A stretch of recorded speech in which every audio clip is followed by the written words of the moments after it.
saludo a todo el que nos ve y también un saludo a todo el que nos oye. Bienvenidos a este programa especial en el cual vamos a entrevistar a un conseller de Agricultura, Ganadería y Pesca. Estamos hablando obviamente del Segorbino, Miguel Barrachina. Muchas gracias, Miguel, por este ratito que nos concedes. Tenemos muchas preguntas para ti y vamos a comenzar hablando sobre la sequía. Últimamente estamos mejor, pero hemos vivido una época de mucha sequía, pero mucha. Los campos se resentían, los animales, y había que ayudar como fuera, sobre todo porque la ganadería y la agricultura no debe morir y el agua es muy necesaria. ¿Cómo lo acogiste como conseller? Bueno, pues ciertamente hoy estoy contento porque está lloviendo y haciendo frío, y eso es bueno para los campos y también bueno para acabar con las plagas, el frío. Y bueno, yo, igual que tú, soy de esta comarca, que soy de secano, y entonces lo primero que hice al llegar a la consellería ya en el mes de julio fue ver cómo estaba la situación del secano, que era terrible, con abandonos de campos y abandono de ganadería. Se hice dos cosas, básicamente. Una, que fue llevar gratis 1.800 camiones cisterna y tractores cuba donde no cabían a todas las ganaderías que sin ninguna tramitación nos mandaban un WhatsApp, levantaban un dedo o nos avisaban. Allá donde supimos que había un problema les llevamos agua, porque teníamos una situación terrible y conseguimos ayudar a miles de cabezas de ganado y a cientos de ganaderos que nos lo pidieron. Les llevamos gratuitamente 22 millones de litros. Ojo, con la misma empresa con la que el día 29, el fatídico, el desgraciado día 29 de octubre, día de la Dana, estábamos llevando agua por la sequía y sufrimos la más catastrófica de las riadas, y a la misma empresa le hicimos la encomienda de que siguiese yendo a las ganaderías, pero en lugar de a llevar agua, pues a colaborar con la retirada de animales que habían algunos fallecido. Tuvimos que retirar más de 3.400, arreglar caminos y a seguir llevándoles agua y comida, porque se perdieron los suministros eléctricos y en ocasiones también el camino.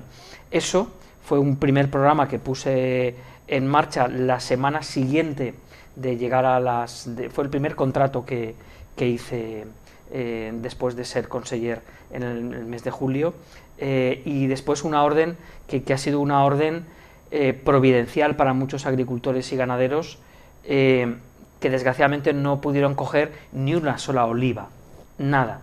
Hicimos una orden que era la primera vez que la consellería experimentábamos con esto, nos arriesgamos y fue una orden de 17 millones de euros con dinero exclusivamente propio. Pedí al gobierno de Sánchez que nos ayudase con la sequía, pero decidieron no atendernos y por tanto lo hicimos en solitario, y hasta el día de Navidad, que recibieron muchos de ellos un SMS con el ingreso, la solicitud ha sido no solo un éxito, sino innovadora, es decir, no han tenido que hacer ninguna solicitud. Es decir, el presidente Mazón aprobó en un consejo la orden de ayudas y la lista con los finalmente 26.000 beneficiarios y el importe. Y lo que les decíamos era: si no queréis el dinero, nos lo devolvéis, porque había que hacerles la consulta a los beneficiarios, y por tanto, sin ningún papel, los agricultores y ganaderos en la comarca del Alto Palancia, parece mentira, pero más de 1.100 agricultores y ganaderos han recibido esa ayuda. En la comarca de Palancia y Mijares, hasta 700.000 euros, es una ayuda muy modesta, es una ayuda pequeña, pero sin que te la pidan, se agradece. Y lo hicimos por dos motivos: primero, por ellos, para que sepan que hemos sido conscientes de que no han tenido cosecha, muchos de ellos no tuvieron olivas, otros no tuvieron almendra, y toda la producción bajó muchísimo por la falta de lluvia. Primero, que creemos que se merecen ese dinero, uno, y dos, porque nos conviene. La mejor extinción de incendios, y cuando hicimos la presentación de esta orden de ayudas, que de los 17 millones hemos pagado 16.960.000 euros, es decir, hemos ejecutado el 99,6% de las ayudas, y nos ha permitido en estos 6 meses batir el récord de la década en ejecución presupuestaria en mi consellería, en la Consellería de Agricultura. Lo hacemos por ellos y por nosotros. Mazón lo presentó en Viver justo en un bancal donde el incendio, que ha sido el mayor incendio de la década en la Comunidad Valenciana, el incendio de Begís, donde desgraciadamente hubieron víctimas en el tren, que por cierto acaban de recibir ya las ayudas, el fuego se detuvo porque seguían habiendo agricultores heroicos de secano cultivando unos campos, que no les han dado aceite este año, pero sí que detuvieron el fuego, porque el fuego, cuando se encuentra un bancal trabajado, labrado y en condiciones, se frena. Y por tanto, para nosotros, el mejor cortafuegos es lo que hemos hecho, que es subvencionar con 17 millones 175.000 hectáreas de secano, porque el secano es la franja, el límite, el cortafuegos natural, el mosaico, que nos salva del fuego que puede venir del bosque. 1, para los agricultores, y 2, para los ganaderos. Hemos subvencionado 182.000 cabezas de ganado en extensivo o semiextensivo, es decir, aquellas vacas, aquellas ovejas que siguen pastando por los campos y limpiándolos. ¿Por qué? Porque si ese ganadero y ese agricultor de secano se van, cuando se va un agricultor de secano es una derrota colectiva, porque primero tienes que contratar vigilantes, segundo, has de contratar gente para que te limpie el mismo campo que limpiaba el agricultor o en el que pastoreaban las ovejas, por ejemplo, de mi abuelo. Y tercero, has de contratar bomberos, porque siempre acaba apareciendo el fuego. Por tanto, como nos conviene tanto por motivos agrícolas y ganaderos, que son los míos, pero también por motivos ambientales, pues por eso hemos hecho esta orden pionera. Ha sido la primera vez que la Comunidad Valenciana, con dinero propio, hacía una orden exclusiva para el secano, es decir, para los nuestros, para las comarcas del Alto Palancia y del Mijares, la primera vez, modesta. Me hubiese gustado, en lugar de 17 millones, haber encontrado más. Lo que hice fue vaciarles el bolsillo a todos los directores generales, los reuní en el mes de septiembre y les dije: a quien le sobre dinero, quiero que todo lo aportéis en favor del secano de la Comunidad Valenciana, y lo hicieron, y la verdad es que estoy muy orgulloso de la enorme colaboración que hemos tenido, por ejemplo, de la oficina comarcal de Segorbe, de Maripepa y de sus trabajadores, que aquellos cuya cuenta corriente no la teníamos nosotros unas 20.000 cuentas corrientes y les hicimos el ingreso, y aquellos que no teníamos, con el teléfono llamaban y pedían las cuentas corrientes. Había gente tan sorprendida, Santa, de que se le llamase de una administración para pedirle el número de cuenta, que colgaban, pensaban que era una broma. La gente pensaba, cuando te llaman: oye, Santa Jimeno Mata, ¿me puedes dar tu número de cuenta? La gente colgaba porque pensaban que era una estafa. Es decir, nunca te ha pasado, nunca, en la Comunidad Valenciana nunca había pasado que te llamen para pedirte la cuenta y hacerte un ingreso de una ayuda que tú no has pedido, ¿no? Y por tanto, la labor también de nuestros trabajadores en la oficina comarcal y en las 32 oficinas comarcales han permitido que la ayuda haya llegado finalmente a 26.300 agricultores y ganaderos sin solicitud. Se les ha adjudicado esa pequeña ayuda, como tú dices, pero la mayoría va a tener que renacer de sus cenizas. Agricultores, ganaderos, el mundo de la pesca también. Y no sé si está haciendo algo para ayudarles, para darles la importancia que ellos tienen. Estamos en época de naranjas, pero cuando nos vamos al supermercado, en esa naranja no pone naranja valenciana. Cuando compramos otro tipo de pescado, en ese pescado no pone que es pescado español. Los montes se están quemando y los agricultores se quejan de que sus cabras y sus ovejas no pueden pastar.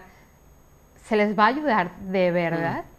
Sí, hay un movimiento en contra de todo el sector primario. Hay un ecologismo radical que ve al agricultor como un enemigo, y por eso teníamos agua, por ejemplo, en Alicante, y se ha decidido recortar un trasvase de agua que llegaba y que va a hacer que se corten millones de árboles. Un agua que se envía a Portugal, que no te agradece porque Portugal tiene agua más que suficiente y no te ha pedido, ¿no? Entonces, y de hecho el propio gobierno, el Ministerio de Transición Ecológica, dijo a nuestros agricultores que no cultivasen la hortaliza de invierno. Si tú a un agricultor le dices que no plante, pues se tiene que marchar. Lo mismo que a un pescador. Desgraciadamente, la debilidad del gobierno de España ha hecho que cuando llegó Pedro Sánchez se faenaba, se pescaba algo más de 200 días, y el último acuerdo es para dejarlo en 27 días al año. ¿Qué trabajador del mar o de tierra puede trabajar 27 días al año y vivir? Eso es como prohibirte la actividad, pero sin indemnizarte, ¿no? Y es un movimiento que desconoce el mundo primario, el sector rural, y que cree que abandonándolo estamos mejor. De hecho, tienen nombre, le llaman renaturalizar. Que la gente sepa que cuando escucha renaturalizar quiere decir abandonar. Renaturalizar para ellos es no regar. Que esto es como a un médico que le dices, oye, tú tienes mucha ciencia, sabes mucho, pero no la apliques. Tú deja que la gente de forma natural, renaturalizándose, se cure. Pues la esperanza de vida volvería a los 30 años que teníamos hace 2 siglos. Pues esto es igual. Si te dicen, oye, pero para todo, también para la dana, es decir, para las lluvias, dicen, oye, no construyas embalses. Y los embalses han salvado miles de vidas. La Consellería de Agricultura tiene un embalse.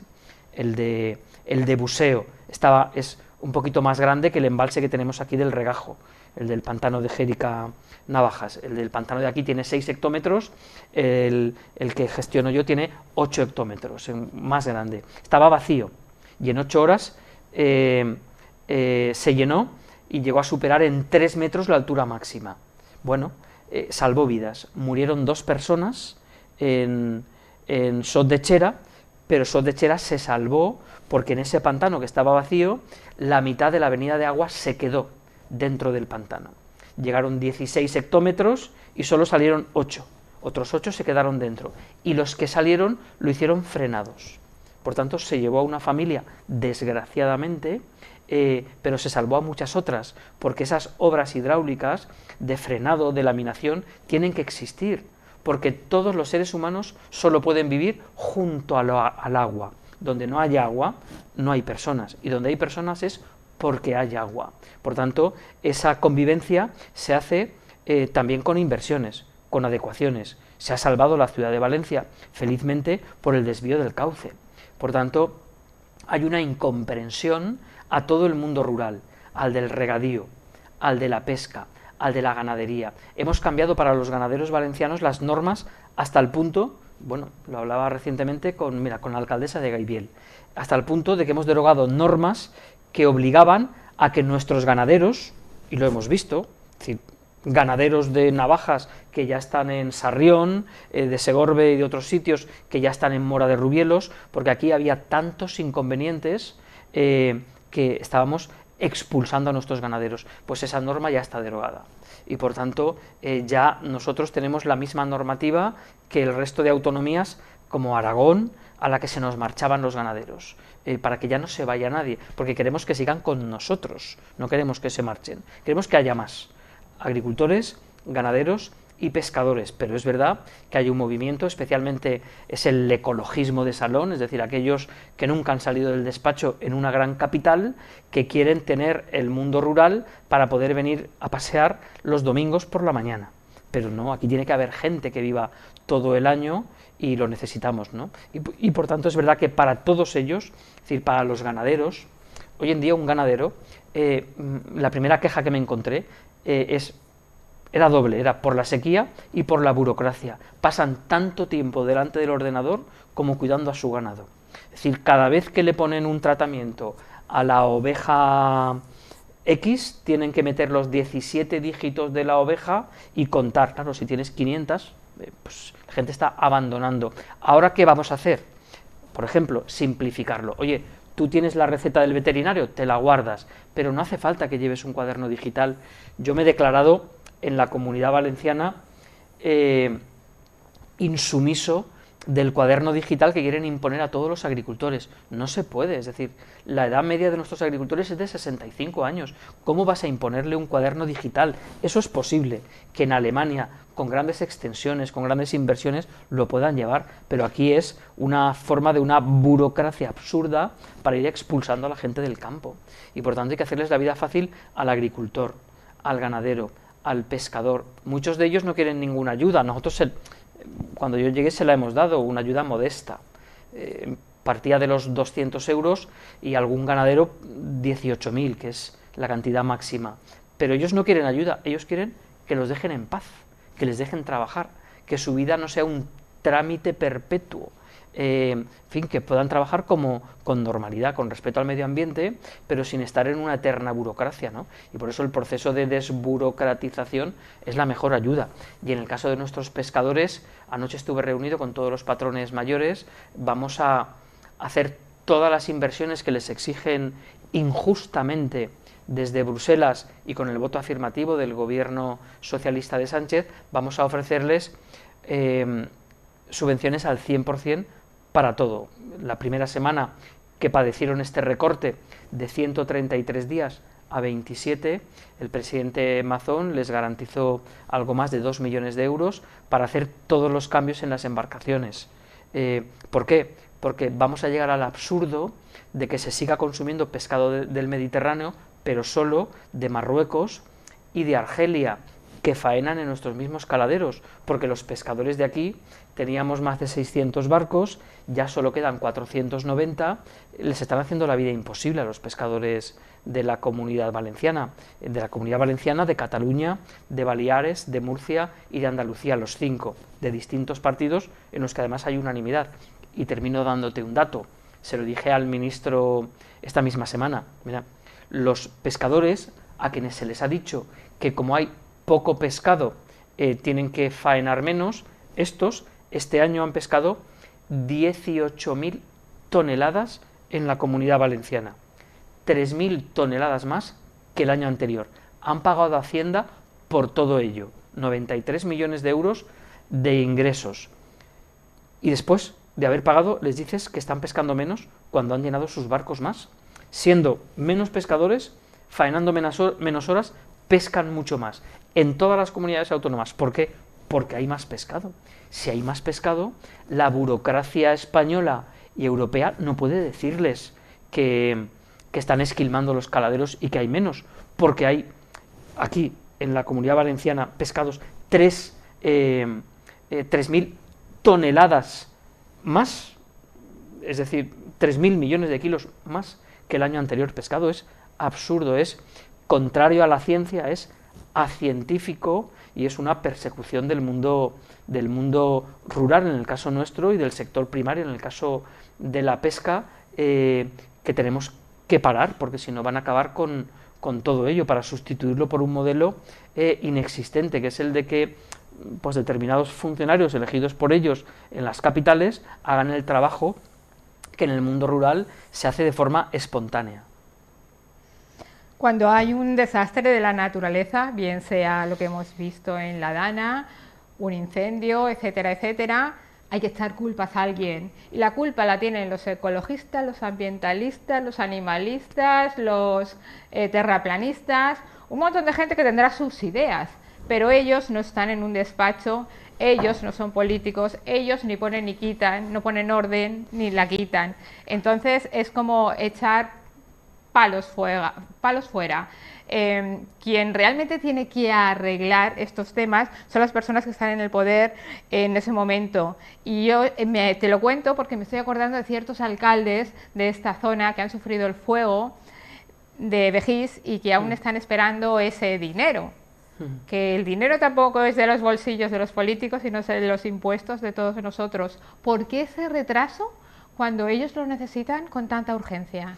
Sí, bueno, primero, por ejemplo, el daño del incendio de Begís fue terrible en el ámbito ambiental y luego también fue dramático en lo personal. Recordemos que un tren, después de que se había evacuado ya Toràs, salió el tren con posterioridad y llegó y lógicamente se quemó, porque si tú llevas un tren a una estación que ha sido a unos municipios que han sido desalojados por fuego, pues los vas a quemar, ¿no? Por tanto, hubo una responsabilidad en la cual los jueces dirán si la responsabilidad, entonces el ministro era José Luis Ábalos, el responsable de Renfe, por cierto, y uno de los consejeros de Renfe era Koldo, el que ahora está imputado, el guardaespaldas, si era de Renfe o si era del gobierno valenciano que debió alertar. Yo creo que era en buena medida pues del servicio de emergencia que tuvo que llamar por teléfono porque ya tenía los avisos de alcaldes y de brigadas diciendo que había fuego. Aquellos se quemaron. Desgraciadamente la justicia es tan pasmosamente lenta que hasta que, y, perdón por decirlo, pero hasta que yo mismo le pedí al presidente Mazón, porque conozco a algunos de los quemados, una de ellas ya falleció, conozco a algunos de los quemados, que le pedí al presidente Mazón que les diese una ayuda, no han recuperado ni las maletas ni el precio de los billetes y no han obtenido ninguna ayuda. Algunos no han podido volver a trabajar desde entonces por la gravedad de las quemaduras y afortunadamente creamos una línea específica de ayudas para ellos y ya las están recibiendo, ¿no? Que es la primera cuestión. Fueron injustamente olvidados por un gobierno en Madrid y por un gobierno valenciano, por los dos, y ahora afortunadamente hemos creado una línea ex profeso para ayudar a las víctimas. Y luego la parte ambiental tiene una parte de obligada espera. Yo no sé de esto, pero los ingenieros de montes dicen que los primeros meses, incluso los primeros 2 años, no se debe dejar el monte tal y como está, y ahora es cuando se está procediendo a la replantación y buscando especies autóctonas, la carrasca, que es la encina castellana, y aquellos árboles que han demostrado que son, primero, autóctonos, y segundo, que tengan un crecimiento más lento y menos vistoso que los pinos, pero son mucho más resistentes frente al fuego, y por tanto la Consellería está ahora haciendo esa labor para que nuestros montes vuelvan a lucir, y lo fundamental es que sigamos teniendo presencia en el monte y en el campo. Es decir, que quienes estaban allí se les permita, incluso a nuestros cazadores, que son quienes mejor conocen los caminos, quienes ayudan con sus inversiones para que hayan balsas de agua para los animales y también para después utilizarlo por los bomberos, quienes mantienen caminos, todos. Es decir, que la vida tradicional que ha habido en el mundo rural se preserve en todos los ámbitos, en el agrícola, en el ganadero, pero también en el de la caza, que siga habiendo presencia humana, porque todos estamos a favor de la protección, pero hemos visto que lo que había no era protección, era abandono, y cuando hay abandono pues vienen los incendios. Antes comentabas que un señor en un despacho en Europa difícilmente se iba a enterar bien de lo que sucedía en esta tierra. Obviamente, difícilmente vas a ver el precio de las naranjas, cuánto dinero se le da al pobre agricultor que se deja la salud en ello, el precio del pescado, las horas y horas y horas que tienen que tirarse al mar nuestros pescadores cuando tienen días buenos, cuando no lo tienen, por qué se están perdiendo los ganaderos, la gente que se dedica al pastoreo. Pues porque no les renta, obviamente, y tienen que buscar otro trabajo. ¿Qué se podría hacer para agilizarlo? Para que la realidad de lo que ocurre aquí se sepa, o que otras personas con suficiente cultura del tema, como en tu caso, que tienes una concejalía de la cual entiendes, se dedicaran a ello. Bueno, es verdad que en Bruselas hemos ido perdiendo peso y hemos acabado siendo el hazmerreír. Es decir, que una decisión haga que solo España, es decir, España, por ejemplo, lo que le ha sucedido a los pescadores, que les digan, puedes pescar 27 días al año habiendo más pesca que nunca. Eso se atreven, pues porque tenemos un gobierno que es desconsiderado, porque se podía bloquear. Tan sencillo como que eran 3 países perjudicados, que era España, Francia e Italia, con que uno más de los 27, por ejemplo, Portugal, al que le estamos dando el agua con el que regaban los agricultores alicantinos, con que Portugal se hubiese abstenido, ya era la minoría de bloqueo que hacía falta para que no hubiese prosperado.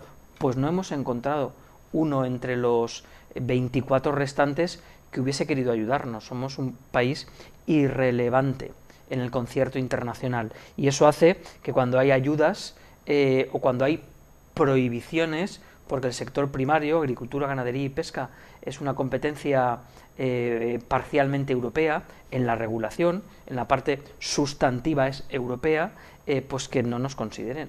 Y las decisiones sobre el campo valenciano y sobre los ganaderos valencianos se toman por personas, en este caso era un comisario europeo del Partido Verde, que era de Lituania, que debe saber mucho de otras cosas, pero de la pesca en el Mediterráneo, pues no, estos quieren tener aquí una especie de pecera en el Mediterráneo, en la cual, además de España, hay muchos otros países africanos y europeos, que lo lógico es que si tomas decisiones, sean decisiones compartidas, no que carguen solo sobre los lomos del pescador, del agricultor o del ganadero. Por tanto, es una batalla europea que hemos de dar. Nosotros estuvimos en octubre en Bruselas y en febrero vuelve otra vez el presidente Mazón pidiendo una cosa tan razonable como que ahora va a haber un acuerdo con países hermanos como Argentina, Brasil, Uruguay o Paraguay, Mercosur, para que puedan venir productos y nosotros enviarlos allí. Bien,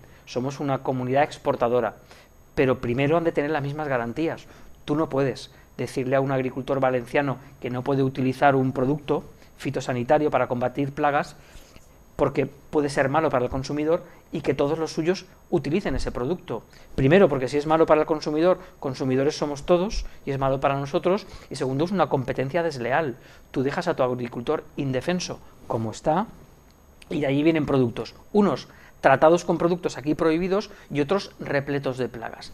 ¿Qué sucede? Que entran con unas plagas que no son buenas para el consumidor, pero sobre todo son letales para nuestros productos, porque ellos sí pueden tratar con cualquier fitosanitario y nosotros no. Con lo cual, por ejemplo, me contaban con el caqui de la Ribera que han tenido que darles hasta 12 tratamientos diferentes en el mismo año a los árboles para combatir plagas que, como aquí te rebajan todas las condiciones de tus productos, pues no han conseguido acabar con ellas, ¿no? Entonces ya es injusto. Por tanto, lo que pedimos son las mismas reglas, la misma consideración. Y Bruselas y la Unión Europea no la tiene. Protege mucho a los productos del norte, pero sin embargo ignora los nuestros. Y esa es una batalla que con toda dureza debe dar el gobierno de España. Nosotros, el presidente Mazón, vuelve en febrero, conseguimos casi la unanimidad en el Consejo Europeo de Regiones pidiendo estas cosas. Es decir, controles en frontera para que no entren los productos con plagas, para que entren en las mismas condiciones que los españoles. Igualdad de reglas para todos.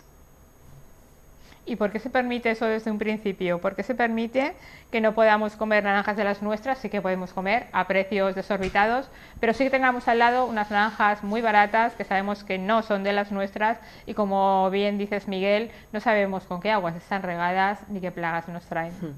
Mira, un ejercicio que debería ser obligatorio para todo el mundo es ver las etiquetas. Yo la última publicación que hice de naranjas era de naranjas de Burriana, compradas creo que en Mercadona. Pues cuando uno vaya a Mercadona, vaya a Consum o vaya a la tienda de barrio, tiene que mirar la etiqueta, porque es bueno para el agricultor, pero es bueno para nosotros.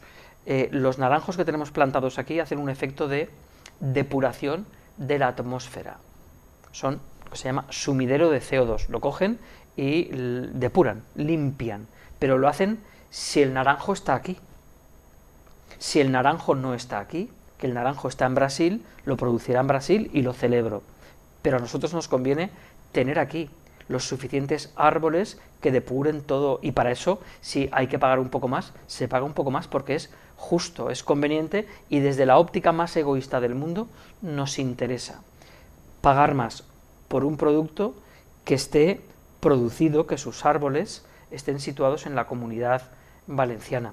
Y por tanto lo que hemos pedido, incluso con el nuevo tratado que va a venir, se llama Mercosur. Oiga, sí estamos de acuerdo, pero con condiciones. Primero, que haya un plan de control en fronteras, que se sepa que entra a la comunidad, a la Unión Europea, que se sepa qué es lo que está entrando, porque nosotros, cuando queremos exportar los valencianos a Estados Unidos, tú tienes que pagarle al inspector de Estados Unidos el viaje, viene aquí, está unos meses viendo tus productos y cada barco que sale lo verifica de que es un producto de calidad y en condiciones, ¿correcto? Lo hacemos y además se le paga el viaje al señor y está aquí inspeccionándolo. Al revés debe ser lo mismo, no puede ser que entren productos de mala calidad o con tratamientos aquí prohibidos. Y esa situación injusta se ha estado dando y se sigue dando a día de hoy.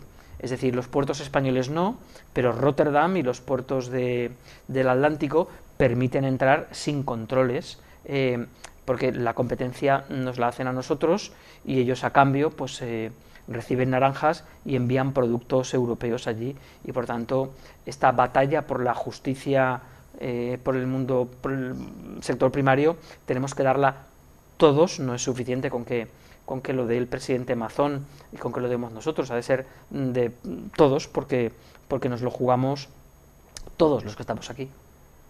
Y vuelvo a repetirme con la misma pregunta, ¿no podríais uniros, aunque fuerais partidos diferentes, con un tema que afecta no solamente la salud de todos nosotros, que somos los consumidores, sino de nuestros trabajadores, de los agricultores, de los ganaderos, de la pesca, etcétera, etcétera, que cada vez hay menos, pero conforme estoy oyéndote, entiendo que cada vez haya menos. Esta gente no se les está cuidando nada, su producto vale cero a cambio de estar 24 de 7 horas trabajando.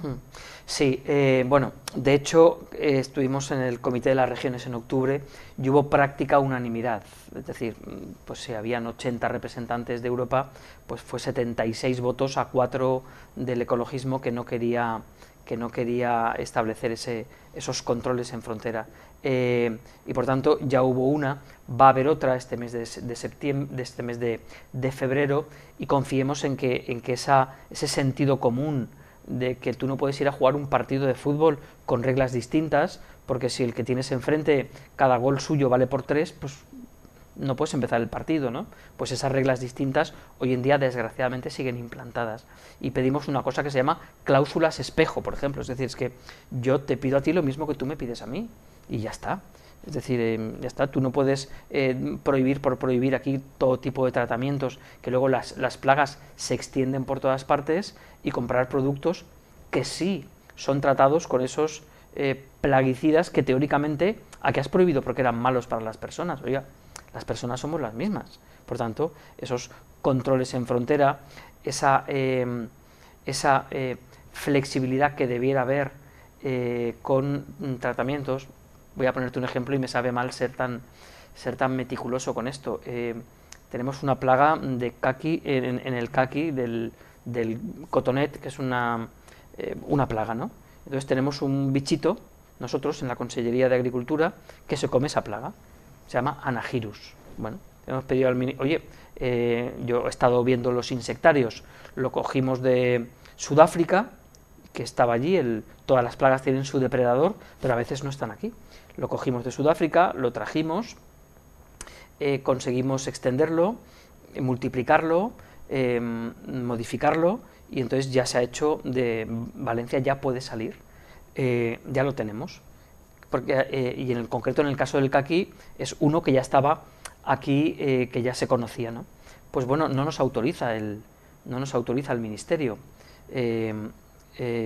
Dice que es extranjero. Oiga, sí, pero hay agricultores que dicen que está aquí al menos 40 años, con lo cual será extranjero, pero también era extranjera la plaga y ha entrado, y van a seguir entrando, porque por la frontera entran, y a veces los propios pasajeros las llevan, con lo cual, si usted me prohíbe los tratamientos químicos, autoríceme los tratamientos biológicos, es decir, el bichito que se come al otro bichito. Pues bueno, el Ministerio de Agricultura nos dice que lo va a intentar, pero hay un ministerio superior, que es la vicepresidencia, que antes era Teresa Rivera, que es Transición Ecológica, que ve con desprecio, bueno, es el mismo, es el mismo el que nos recorta el agua del trasvase, el mismo que no deja quitar las cañas de los cauces, y luego los cauces se hacen puentes que derivan en terribles y mortíferas danas, y es el mismo el que no nos autoriza luchar con un bichito contra otros bichitos, es decir, el Anagirus, que es un bichito, para que luche contra el cotonet. El mismo ministerio se llama de Transición Ecológica, pero es un grupo de radicales en contra del sector primario, que creen que lo que ellos llaman renaturalizar, que es abandonar, es la solución, y no es la solución, eso es una perdición. Pero lo que me preguntabas, si hay posibilidades de que en la Unión Europea adopte acuerdos en este sentido, sí. De hecho, es tan de sentido común que la mayoría se está posicionando a nuestro lado, pero eso no quiere decir que sea una batalla ganada, es una batalla que estamos dando.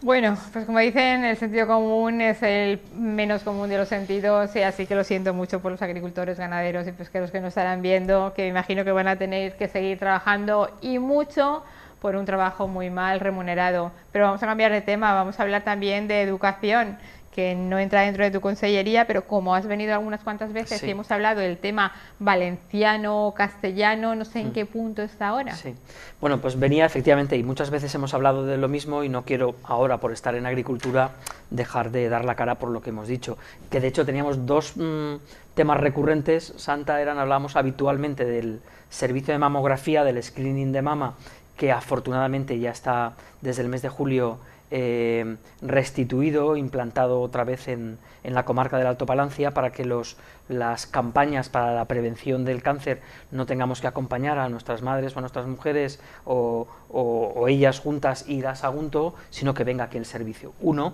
y 2, la elección de lengua. Nos comprometimos y será final de este mes, principios de febrero, cuando todos los padres del Alto Palancia tienen la obligación de elegir la lengua que quieran. Nosotros hablamos en castellano y podemos elegir castellano, y por tanto tendrán una asignatura obligatoria de valenciano y el resto podrán ser en castellano, pero también pueden elegir valenciano. Nosotros, mi partido es liberal, lo que estamos a favor es de la libertad, que cada uno elija.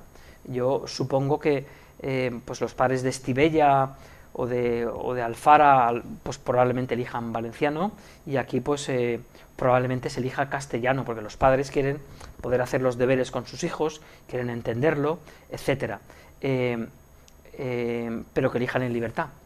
Para mí lo bueno es que se aprendan cuantas más lenguas mejor, y por tanto que exista la asignatura obligatoria de valenciano para todos me parece bien. Creo que es bueno que lo aprendan. Y yo defiendo ese modelo, y también defiendo el modelo de que la educación inicial ha de ser en lengua materna. Para que un niño aprecie que ir al colegio, ha de entenderlo. Y por tanto, lo que aquí se estaba haciendo ya, que habían 200 centros de infantil con educación 100% en valenciano, sin una palabra de castellano y sin una palabra de inglés, están cerrados. Es decir, se han cambiado y se ha dado libertad a los padres. Tienen que aprenderse al menos las dos lenguas oficiales, castellano y valenciano. Está prohibido obligar a los niños 100%, como había en 200 centros de infantil, de niños de 0 a 3, solo en valenciano. Ahora ya hay libertad, y el momento de elegir es ahora. En la zona castellano hablante ya los centros, los colegios eligieron, pero ahora van a elegir individualmente cada uno de los padres, y esa es una obligación que tenemos, no que decidan los consejos escolares, que es una representación indirecta, sino que elijan directamente los padres. Ese es un derecho que los padres junto a sus hijos tienen que hablar y ejercitarlo. Hemos luchado mucho para que esa libertad llegue. Hay muchos grupos sindicales y políticos en contra de la libertad y a favor de la inmersión y del sometimiento lingüístico, y por tanto los padres hemos de ejercer ese derecho. Ahí, y luego hablando de educación infantil, hemos conseguido que la educación de 0 a 3 sea gratuita, porque los padres reciben una ayuda que es de hasta 460 euros mensuales, que permiten que esa educación, esa escolarización sea no solo gratuita, sino además libre, es decir, pueden llevarlo al centro infantil que elijan, no al que el político les diga. Por tanto, el político no debe decirles ni a qué centro ir, ni qué lengua hablar, han de ser los padres, y ese es un derecho que tienen y una oportunidad que telemáticamente, en la misma aplicación en la que matriculan a sus hijos, por la que reciben la comunicación con sus profesores, en esa van a recibir en unas semanas la posibilidad de elegir la lengua de sus hijos, y por tanto con absoluta libertad que elijan, que es su derecho. Por lo tanto, si en un centro de 100 padres, 90 deciden castellano y 10 valenciano, ¿a esos 10 niños se les dará exclusivamente una clase de valenciano a ellos? Cuando se alcance el número suficiente, sí. Por ejemplo, el instituto nuestro, al que va mi hija Sofía, tiene suficiente entidad, entonces tiene 4 o 5 líneas, para que, como ya en una etapa anterior que hubo, previa a la del gobierno de Ximo Puig, que desapareció, hubiese una línea en valenciano, por ejemplo, que elegían muchos niños que vienen afortunadamente, y me parece muy saludable, de la zona de la Baronía, del Camp de Morvedre, de Algimia, de Alfara, de Algar, y tenían su línea en valenciano y las restantes líneas en castellano, cada cual que lo elija, cuando hayan suficientes. Y cuando no hay suficientes, es decir, que solo hay en Barracas hay 18 niños y solo hay para una línea, la línea será la de la mayoría de los alumnos, que es democracia. Por tanto, es lo más democrático posible. Muy bien. Pues muchas gracias, Miguel, pues por el placer, ratito encantado. que has estado con nosotros, por todos los temas que has tratado. Muy importante. Aquí se habla de lo que uno quiere y Miguel tiene respuesta siempre para todo y eso se agradece. Muchísimas gracias. Gracias a ti, Santa. Hasta pronto.